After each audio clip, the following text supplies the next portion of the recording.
በስመ አብ ወወልድ ወመንፈስ ቅዱስ አሐዱ አምላክ አሜን። አንዲት ወጣት በደረሰባት የሞተር ሳይክል አደጋ እግሯን አጣች። እጅግ ውብና አስተዋይ የነበረችው ዳግመኛም ቤተሰቧ ትልቅ ተስፋ የጣለባት ያቺ ልጅ በ17 ዓመቷ የደረሰባትን ጉዳት ረስታ ትኖራለች ብሎ ማንም አልገመተም ነበር። ወደ መንፈሳዊ ዓለም ያነቃቋት ቤተሰቦቿም ከእንባቸው ወጥተው የልጃቸው ጉዳት ለእግዚአብሔር ክብር ይሆናል ብለው አልገመቱም ነበር። ያችን ልጅ ግን ከጉዳቷ በፊት የሰማችው የእግዚአብሔር ፍቅር ሁሉንም አስረሳት። ልጅነቷ እንዴት እንደሚሄዱ በሚጨነቁ ወጣቶች የተሳበ ነበር። አሁን ግን ወዴት እንደምትሄድ ያለው ተስፋዋ ብቻ ቀረላት። ወጣቷ ጉዳቷን በማንጎራጎር ጉዳቷን በመለወጥ እንደማትችል ገባት። የቀናት መለዋወጥ፣ የሁኔታዎች መደፍረስ የማይቀንሰው በሸክላ ልቧ ውስጥ የተቀመጠው የእግዚአብሔር ፍቅር ለትልቅ ዓላማ ቀሰቀሳት። አንድ ቀን ሰዎች ልዩ ችሎታቸውን በሚያሳዩበት መድረክ ላይ እርሷን በድንገት ተነስታ ቆመች። ምን ታሳየናለች ብለው ሲጠብቁ እርሷም ከሁሉ የሚበልጠውን ችሎታ መናገር ጀመረች። ሁሉም በእንባ እየታጠቡ ይሰሟት ነበር። እርሷም እውነቱን ለመናገር የኔ ልዩ ችሎታ ምን እንደሆነ እንኳን አላውቅም፣ ግን ይህን አጋጣሚ በመጠቀም አንድ ነገር ልነግራችሁ ፈለግኩ። በደረሰብኝ የሞተር ሳይክል አደጋ አንድ እግሬን አጥቻለሁ። ዶክተሮች ለ7 ወራት ባደረጉልኝ ልዩ እንክብካቤ ልተርፍ ችያለሁ። በዚህ ዕድሜ የተማርኩት አንድ ልዩ ችሎታ አለ። አደጋው በደረሰብኝ ጊዜ እምነቴ ይበልጥ እየጨመረ ሄደ። ብዙዎቻችሁ በነፃነት ስትራመዱ አይቻችኋለሁ። እኔም እንደናንተ ልራመድ ብችል ደስ ይለኝ ነበር። ነገር ግን እዚህ የቆምኩት በዚህ ዕድሜ የተማርኩትን ትልቅ ነገር ልነግራችሁ ነው። ዋናው ነገር እንዴት እንደምትራመዱ ማወቅ አይደለም፣ ከማን ጋር እንደምትራመዱና ማን አብሯችሁ እንዳለ ማወቅ ነው። እግዚአብሔር ከኔ ጋር ነው። አብሮኝ ይራመዳል፣ ያወራኛል፣ እኔም የእርሱ እንደሆንኩ ይነግረኛል።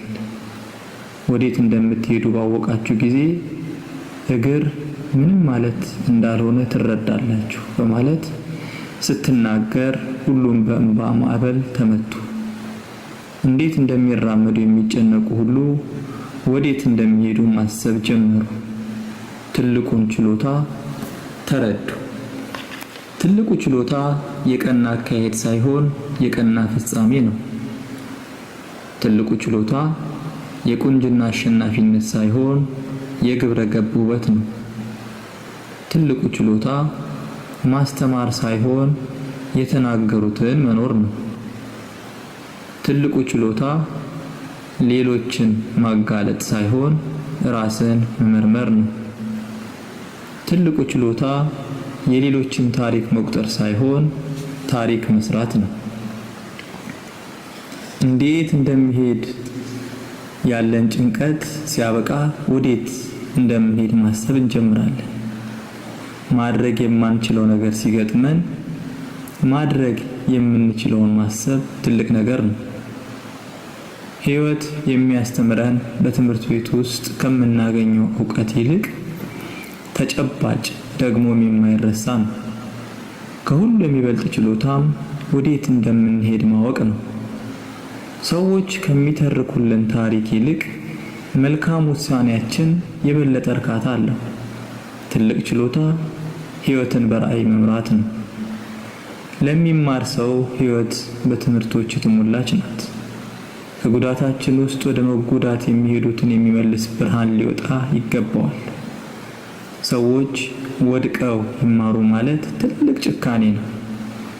በእኔ ይብቃ ማለት የዓለምን ስቃይ ይቀንሳል። ደስታችን የግላችን ሊሆን ይችላል፣ መከራችን ግን የጋራ ነው። የሌላው ጉዳት በግድ ሳይነካን አይቀርምና መምከር ይገባናል።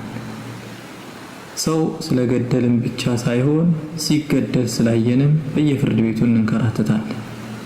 በታወሰን ቁጥር ደግሞ እናዝናለን። ከጉዳታችን ስንማር ከደረሰብኝ ነገር የደረሰልኝ እግዚአብሔር ይበልጣል ማለት እንጀምራለን። የላይ ችሎታዎቻችን ሲወሰዱ፣ ሀብታችንና ጉልበታችን ሲያልቅ፣ የውስጡ ሰውነታችን እየጠነከረ ይመጣል። መከራዎች መካሪ ሆነው ራዕይ ያስጨብጡናል። ተምሮ መቅረት ብቻ ሳይሆን ተምሮ ለተግባር መነሳት ያድሉናል። ስለ እውነት የሚመጣ መከራ እውነተኛ ማንነት ያጎናጽፈናል። ከጎን ያለው ማን ነው ማለት ተገቢ ነው። እግዚአብሔር ነው ብለን ለራሳችን መመለስ ከቻለን ሺህ ሰራዊት ከከበበን በላይ ድፍረት ይሰጠናል። እኔስ ከማን ጋር ነኝ ማለት ትልቅ ምርምር ነው። ከእግዚአብሔር ጋር መሆናችንን ለራሳችን መናገር ከቻለን ራዕይ ይታየናል። ያየነውንም እንወርሳለን። ሰላም እግዚአብሔር ከሁላችን ጋር ይሁን።